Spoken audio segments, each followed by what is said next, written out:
Dans les registres de délibération du village de Malaucène, au pied du mont Ventoux, on peut lire cette alarme mélangeant le latin et le français. Dubitatur de peste. On suppose que la peste est de retour. On la connaît bien. Car depuis plus d'un siècle, elle surprend les villages, fait ses ravages et s'en va, sans donner de rendez-vous. Parfois, on l'oublierait presque.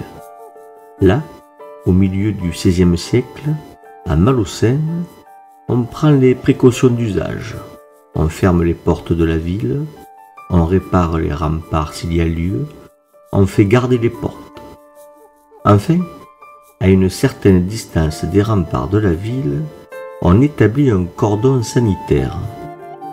Plus personne ne sera désormais accepté sans un billet de santé, délivré par les consuls du village d'où viennent les voyageurs. Billet attestant de l'absence de la peste dans le village de départ et donc du fait que le voyageur est sain.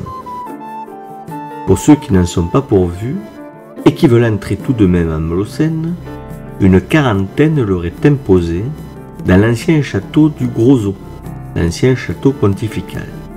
Ils seront nourris aux frais des habitants du village, car souvent il s'agit d'habitants de Malaucène ou de connaissances.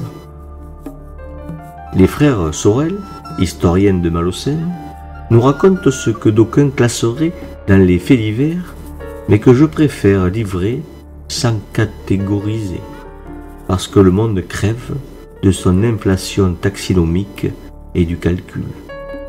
Écoutons nos deux historiens de Malaucène. Un Malaucénien nommé Jean Benedicti, ayant avec lui sa femme et une toute jeune petite fille, revenait de faire la cueillette des olives à Caron, lieu tenu pour lors en suspicion. Ne pouvant pénétrer dans la ville, il s'abrita, comme il put, au quartier des Araignées, le 16 décembre 1564. Le 12 janvier suivant, il décédait. Était-ce la peste?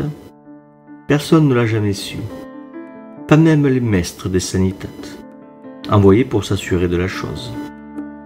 Ils fournirent des aliments à la veuve désolée, mais ils la laissèrent dans la rue des tristes nécessités de procéder elle-même, et sans secours de personne, à la sépulture de son mari.